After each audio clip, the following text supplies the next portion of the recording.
오늘 설교의 제목은 하나님의 꿈입니다. 꿈은 우리가 오랫동안 소망하던 것입니다. 꿈은 우리가 인생을 달려갈 때 우리를 이끌어주는 원동력입니다. 꿈을 통해 우리는 새 힘을 얻고 넘어졌다가 또다시 일어나서 달려갈 수 있습니다. 꿈이 있기 때문에 우리는 아직 우리에게 없는 것을 향해 열심히 또 꾸준히 달려갑니다. 꿈을 통해 우리의 삶은 각양 모습으로 다듬어져 갑니다. 그러므로 꿈이 없는 사람은 마치 방향을 모르고 달려가는 배처럼 막막합니다. 꿈은 우리가 다다르기 원하는 종착역이요, 우리가 이루기 원하는 완성된 조각품입니다. 당신의 꿈은 무엇입니까? 당신은 어느 방향을 향해 당신의 시선을 고정하고 노를 젓고 있습니까? 무엇이 당신의 마음을 고동치게 하고 무엇이 당신에게 아드레날린이 분출되게 합니까? 무엇이 당신을 잡아 이끌어서 뿌옇게 보이지 않는 앞을 향해 나아가게 합니까? 당신의 꿈은 무엇입니까? 내가 어렸을 때 나에게는 아무런 꿈이 없었습니다. 사기꾼인 아버지의 활약으로 인해 우리 가정은 마치 폭격을 맞은 전쟁터 같았습니다. 아버지가 2번 교도소에 다녀오는 동안에는 그래도 가정이 좀 덜 어려웠습니다. 그러나 아버지가 나타나기만 하면 온갖 거짓말과 사기로 말미암아 우리 가정뿐만 아니라 우리를 아는 많은 사람들의 삶이 함께 고통을 당해야만 했습니다. 그때 나는 꿈이 없었습니다. 아버지를 닮은 아들로 태어난 것이 내 인생의 전망을 너무 암울하게만 만들었습니다. 나에게 결혼과 가정이라 너무나 두려운 일이었습니다. 내가 결혼을 하면 아버지가 그랬던 것처럼 가정을 쑥대밭으로 만들 것 같았습니다. 그래서 죽고 싶었습니다. 그러나 죽을 용기도 없었습니다. 그렇게 사방이 꽉 막힌 상태로 나는 대학생이 되었습니다. 그리고 내 인생 처음으로 예수라는 분을 만났습니다. 그분이 내 마음을 두드리셨습니다. 나는 그분의 방문에 두려운 마음을 가지고 마음의 문을 조금 열었습니다. 자원아, 내가 너와 함께 살아도 되겠니? 네, 그런데 그래도 되는지 모르겠어요. 나는 당신을 잘 모릅니다. 나는 그전까지 불교인이었습니다. 종교적인 열심이 많았던 나는 어쩌면 승려가 되었을 수도 있습니다. 만약 예수님께서 나를 찾아와 주지 않으셨더라면. 나는 CCC라는 대학생 선교단체를 통해서 예수님을 만났습니다. 그리고 그 단체를 통해서 나는 내 인생 처음으로 꿈을 꾸기 시작했습니다. 민족이 복음화되는 꿈, 세계에 복음을 전하는 꿈. 이사야서 6장 8절입니다. 또 내가 주의 음성을 들었는데 이르시기를 내가 누구를 보내며 누가 우리를 위하여 갈까 하시더라. 그때 내가 이르되 내가 여기 있나이다. 나를 보내소서 하였더라. 누가 이 나라 구석구석을 다니면서 하나님의 복음을 전하겠습니까? 아직 예수님을 몰라서 어둠에 갇혀있는 사람들에게 누가 가겠습니까? 여름 수련회를 하면서 목사님이 이렇게 질문하면 우리는 오른손에 주먹을 쥐고 위로 올리면서 한 목소리로 대답했습니다. 내가 하겠습니다. 내가! 사람들이 많지 않아서 전도자가 가지 않는 시골 마을에 누가 가서 예수님을 전하겠습니까? 내가! 불교인들이 꽉 차있는 태국에 가서 누가 예수님을 전하겠습니까? 내가! 예수님을 전하면 죽을 수밖에 없는 이슬람 나라에 가서 누가 예수님을 전하겠습니까? 내가! 우상의 수가 세계적으로 많은 일본에 누가 예수님을 전해주겠습니까? 내가! 여름 수련회가 끝나면 우리는 10여 명씩 팀을 만들어서 거지순례 전도 여행을 갔습니다. 왜 거지순례 전도라고 부릅니까? 3박 4일간 전도를 할 때 정말 거지처럼 아무것도 없이 다니기 때문입니다. 수련회를 마친 전도팀이 전도여행을 출발할 때 팀은 본부에서 지도 한 장을 받게 됩니다. 한국의 시골 지역 지도입니다.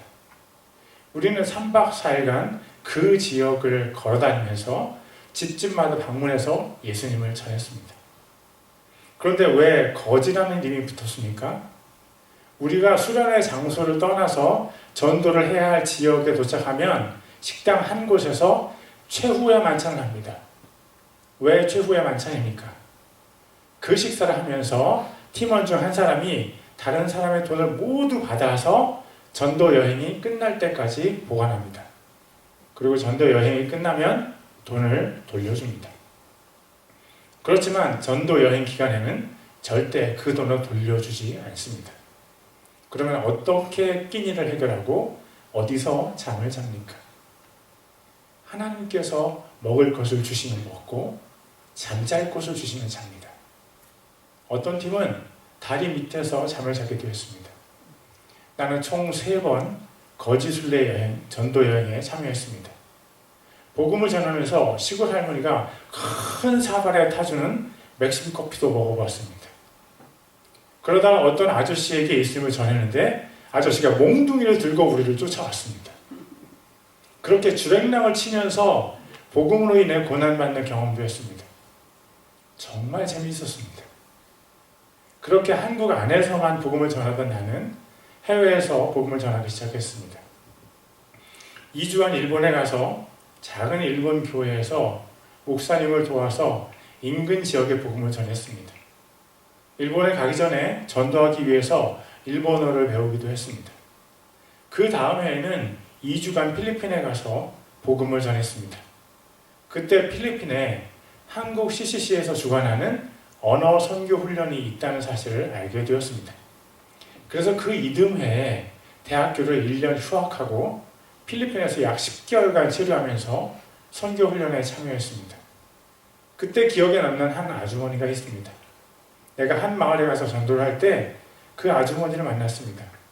내가 복음을 전할 때 그 아주머니는 큰 눈물을 뚝뚝뚝 흘리면서 예수님을 믿었습니다. 그 기억이 내게 아주 진하게 남아있습니다. 맞습니다. 이것이 내가 찾던 흥미진진한 삶이었습니다. 이것이 내가 그토록 살아내고 싶었던 나의 꿈이었습니다. 대학교를 졸업하고 큰 회사에 다닐 때도 내 마음에는 이 꿈이 요동을 치고 있었습니다. 결국 그 멋진 회사를 그만두고 탈북민을 섬기는 선교사로 중국으로 갔습니다. 그곳에서 마치 스파이처럼 나의 신분을 속이고 비밀스럽게 탈북민을 훈련시키는 사역을 했습니다. 그리고 한국으로 돌아가서 신학을 공부하고 큰 교회의 부목사로 사역을 했습니다. 그 다음에는 가족 모두를 데리고 베트남에 가서 교회를 개척하는 사역을 했습니다. 2016년에 미국에 와서 하나님께서 나를 교회 개척 사역으로 부르셨습니다. 우리 집에서 5 가족이 예배를 드리면서 교회 개척을 시작했습니다. 얼마 후 하나님께서 이 교회로 우리 가족을 부르셨습니다. 작은 교회에서 적은 수의 성도들과 함께 선교하는 공동체를 거듭나기를 준비하고 있습니다. 쉽지는 않습니다. 대부분의 성도들이 이미 나이가 많습니다. 그리고 이 도시에 한국인의 숫자는 몇 명 되지 않습니다. 교회가 수적으로 부흥해야만 오랫동안 살아남을 소망이 있어 보입니다. 그러나 너무 감사한 것은 하나님께서 우리에게 영적인 부흥을 이미 주고 계시다는 사실입니다. 영적인 부흥에 대해서 다 얘기할 수는 없습니다. 그러나 나는 믿습니다. 하나님께서 우리에게 주신 꿈을 하나님 자신께서 이루신다는 것을 나는 믿습니다. 우리 교회는 잘 되고 있고 더 잘 될 것입니다. 하나님께서 우리 교회를 사랑하시고 이루고 계십니다. 그런데 내가 이 교회에 있으면서 나의 꿈에 대한 고민이 시작되었습니다. 나에게는 꿈이 있었습니다.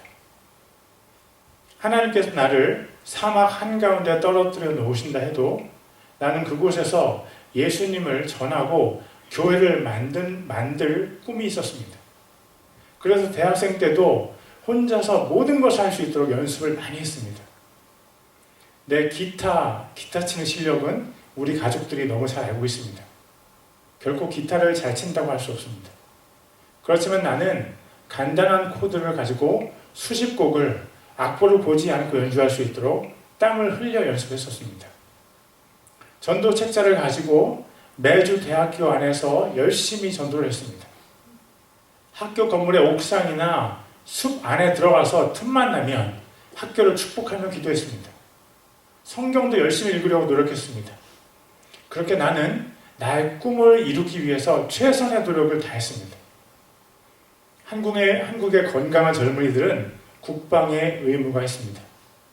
우리는 한국 군대에서 일정 기간 군인으로 복무를 해야만 했습니다. 그때 CCC는 나를 군대 선교사로 임명해 주었습니다. 나는 군대에 가서도 열심히 복음을 전했고 12명 정도가 되는 큐티 모임을 조직했습니다. 나는 정말 복음을 전하기 위한 나의 꿈에 내 온 인생을 걸었습니다. 그런데 언젠가부터 내 마음에 나의 꿈이 하나님의 꿈과 일치하는가에 대한 궁금증이 생기기 시작했습니다. 나는 선교를 꿈꾸며 선교를 위해 살아왔고 앞으로도 선교를 위해 달려갈 것이 분명합니다. 선교의 열매가 얼마나 맺히는지는 내가 결정할 수 없습니다. 그렇지만 예수님께서 주신 지상 명령을 위해서 기꺼이 나의 삶을 드리기 원합니다. 그런데 내가 알고 있는 지상 명령이 정말 하나님의 마음에도 그렇게 이해가 될까요?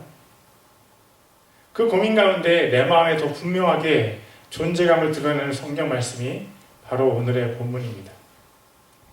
한 서기관이 예수님을 시험하기 위해서 예수님께 이 질문을 했습니다. 마가복음 12장 28절입니다.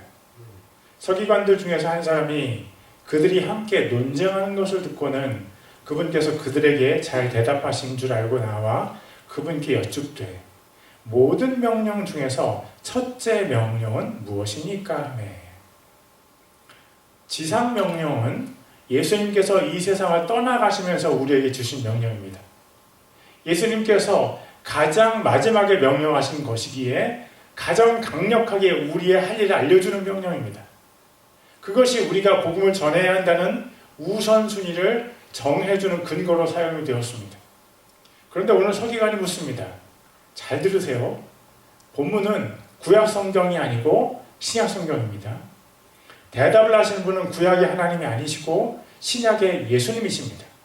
예수님의 대답은 무엇입니까? 마가복음 12장 29절과 30절입니다. 예수님께서 그에게 대답하시되 모든 명령 중에 첫째 명령은 오 이스라엘아 들으라. 주 우리 하나님은 한 주시니 너는 내 마음을 다하고 내 혼을 다하고 생각을 다하고 힘을 다하여 주 내 하나님을 사랑하라. 이니라. 이것이 첫째 명령이니라. 나는 지금까지 지상명령, 마태복음 28장 18절부터 20절에 기록된 그 지상명령을 인생의 꿈으로 여기고 매일마다 그 꿈을 꾸며 여기까지 왔습니다. 여러분 아십니까? 얼마나 많은 건전한 교단들이 선교와 지상명령을 그들의 궁극적인 목표로 여기고 있는지, 선교를 위해 그 힘을 모으고 선교를 위해 가용한 자원을 모두 동원하고 있습니다. 그러면서 마태복음 28장 18절에서 20절까지의 말씀을 성경에서 가장 강력한 비전의 도구로 사용하고 있습니다. 예수님께서 그들에게 나와 말씀하여 이르시되 하늘과 땅에 있는 모든 권능이 내게 주어졌느니라. 그러므로 너희는 가서 모든 민족들을 가르치고 아버지와 아들과 성령의 이름으로 그들에게 칭례를 주며 내가 너희에게 명령한 모든 것을 그들에게 가르쳐 지키게 하라. 보라, 내가 세상의 끝까지 항상 너희와 함께 있으리라 하시니라. 아멘. 그런데 너무나 안타까운 현실은 미국 교회가 나날이 그 힘을 잃어가고 있다는 것입니다. 종교적 지형조사는 퓨 리서치 센터가 실시하는 단일 조사 중에 가장 큰 규모입니다. 2007년에 실시된 첫 번째 조사에서는 미국 성인의 78%가 자신을 기독교인이라고 밝혔습니다.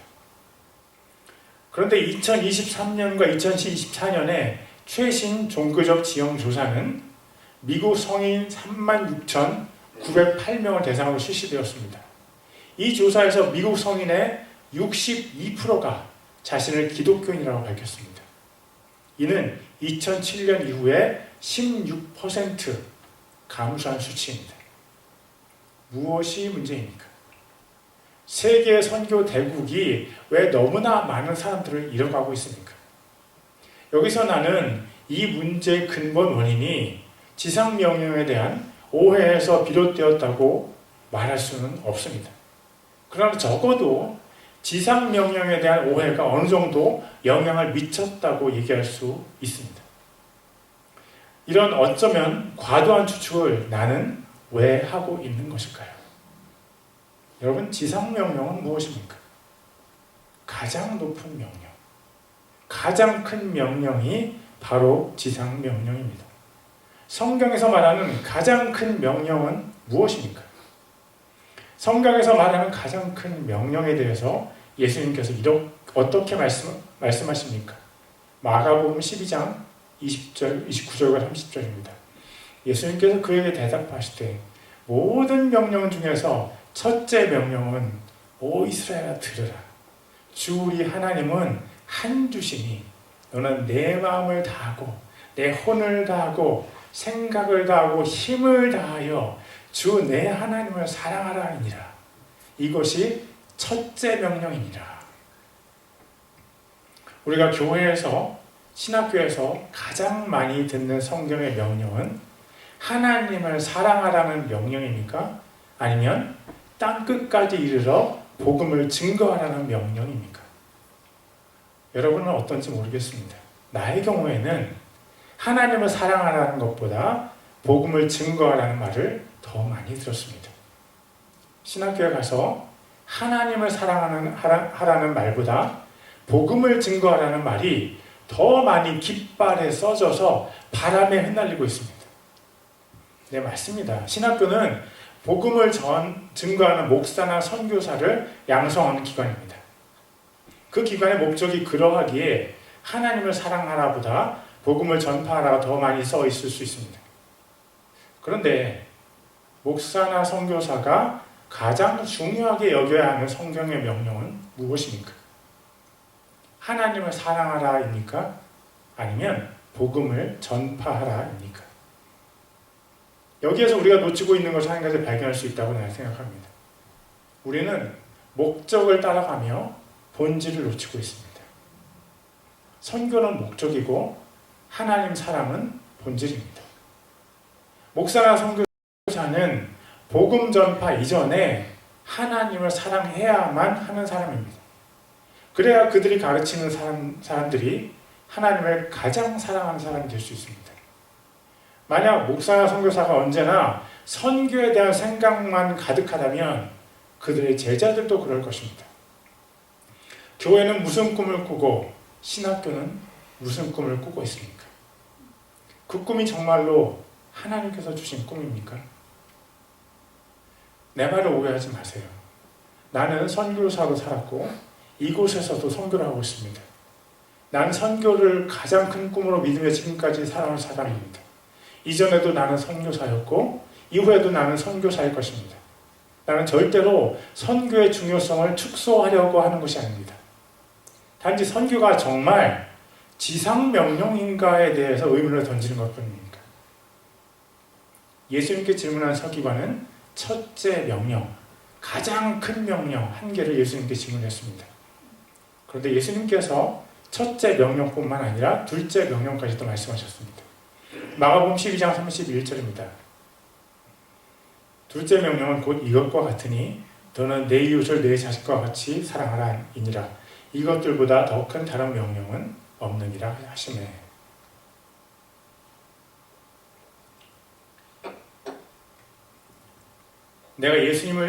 내가 가장 큰 명령이라고 여겼던 선교는 두 번째로 큰 명령에 속하는 것입니다. 내 이웃을 내 자신과 같이 사랑하는 것이 바로 이웃에게 예수님을 전해주는 것입니다. 내가 예수님을 만나서 진정한 행복을 찾았기 때문에 이웃에게 예수님을 전해주는 것이 선교입니다. 내가 예수님을 통해서 하나님의 사랑을 받았기 때문에 이웃에게 하나님의 사랑을 전해주는 것이 선교입니다.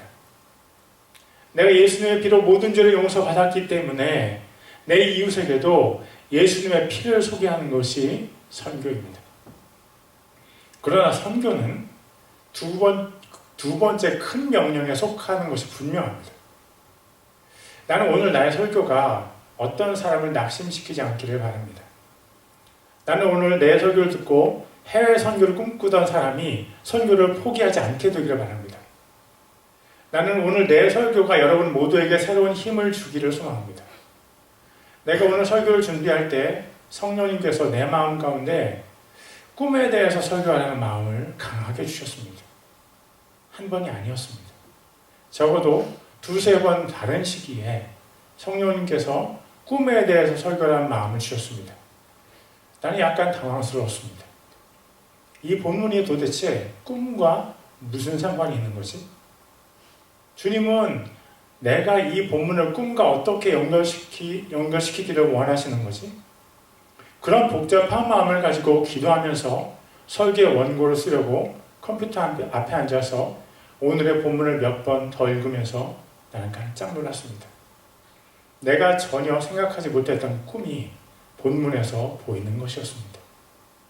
하나님을 사랑하라, 이웃을 사랑하라. 목사님, 도대체 어디에서 꿈이 보인다는 말입니까? 내게는 하나님의 꿈이 보였습니다. 하나님께서 꿈꾸던 이 세상의 모습이 보였습니다. 하나님께서 자신의 형상대로 창조하신 사랑하는 사람들이 마땅히 누려야 할 이상적인 모습이 바로 하나님의 꿈이었습니다. 하나님의 꿈은 우리가 하나님을 가장 사랑하고 이웃을 내 자신처럼 사랑할 때 이루어집니다. 어떤 가정이 행복합니까? 가족들이 하나님을 가장 사랑하고 다른 가족들을 서로 자기 몸처럼 사랑하는 가정이 가장 행복합니다. 어떤 교회가 가장 행복합니까?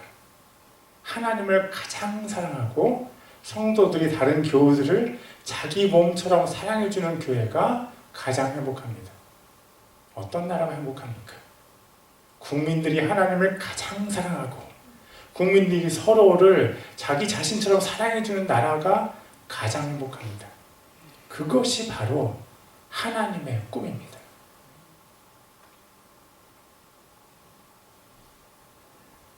하나님은 그런 가정, 그런 나라, 그런 교회를 꿈꾸셨습니다.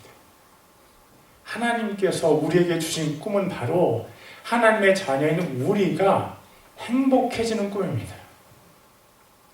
네, 그것을 위해 우리가 수고를 해야 할 때도 분명히 있습니다. 네, 맞습니다. 자녀들을 하나님의 뜻대로 양육하기 위해서 수많은 것들을 포기하는 부모가 꼭 필요합니다. 그 고통을 통해서 자녀들 안에 하나님의 뜻이 이루어집니다. 네, 맞습니다. 진정한 사랑은 십자가에서 피 흘려 죽으신 예수님을 통해서 볼 수 있습니다. 진정한 사랑은 독생자 예수님을 우리 대신 십자가에서 죽이신 하나님의 사랑입니다. 희생은 꼭 필요한 과정입니다. 그러나 하나님께서 최종적으로 완성하고 싶으셨던 그림은 우리가 하나님과 행복하게 사는 것입니다.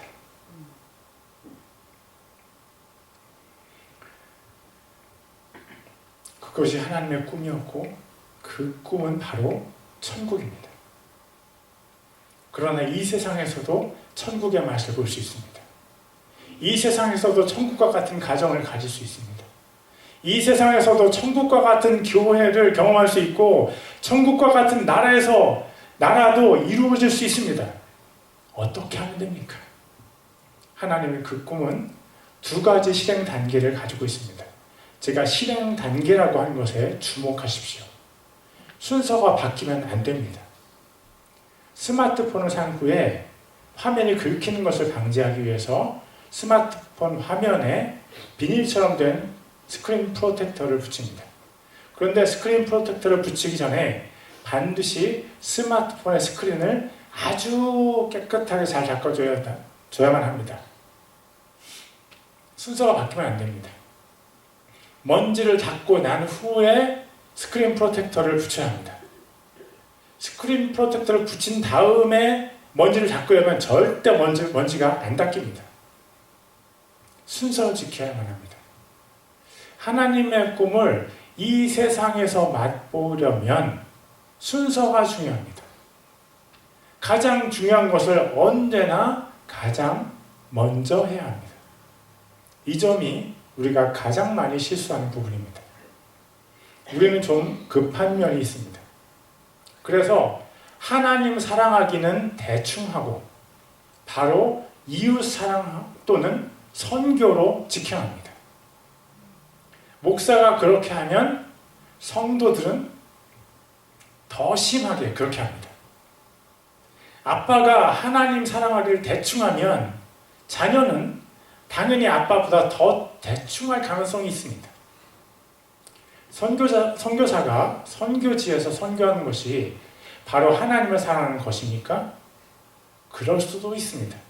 그럴 가능성이 없지는 않습니다. 선교 활동을 하면서 계속 하나님과 대화하며 하나님께 사랑을 표현하는 선교사들도 분명히 있습니다. 그러나 선교 활동 자체에 집중하다가 하나님과의 교제를 몇 시간 동안 잃어버리는 일은 쉽습니다. 무엇이 가장 큰 명령입니까? 하나님 입장에서 하나님의 자녀들이 가장 행복할 수 있는 첫째 조건이 가장 큰 명령입니다. 우리가 하나님을 사랑하는 것. 하나님을 죽도록 사랑하는 것이 바로 하나님의 꿈을 이루어 드리는 것입니다. 당신의 꿈은 무엇입니까? 당신의 꿈은 혹시 하나님의 꿈과 약간의 차이가 있습니까? 당신을 향한 당신의 부모의 꿈은 무엇입니까? 건강한 부모라면 자녀가 가장 행복한 것이 부모의 꿈입니다. 자녀의 행복을 위해서 부모는 많은 것을 포기하고 자녀를 도와줍니다.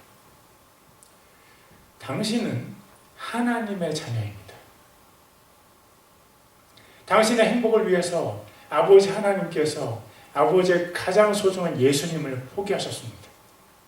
로마서 8장 32절입니다. 자신의 아들을 아끼지 아니하시고 우리 모두를 위해 그분을 내주신 분께서 어찌 그 아들과 함께 또한 모든 것을 우리에게 값없이 주지 아니하시겠느냐. 하나님의 꿈은 무엇입니까? 하나님의 꿈은 당신의 행복입니다. 당신의 행복이 바로 하나님의 행복입니다. 하나님께서 당신을 사랑하십니다. 하나님께서 당신을 향해 가지신 꿈은 바로 당신이 행복해지는 것입니다. 당신이 행복해지고 당신의 가정이 행복해지고 당신이 속한 교회가 행복해지고 당신의 나라가 행복해지는 것, 그것이 하나님의 꿈입니다.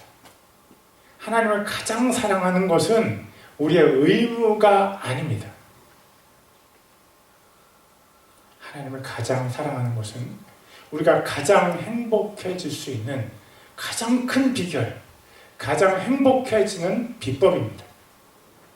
우리 모두 하나님의 꿈을 이루어 드립시다.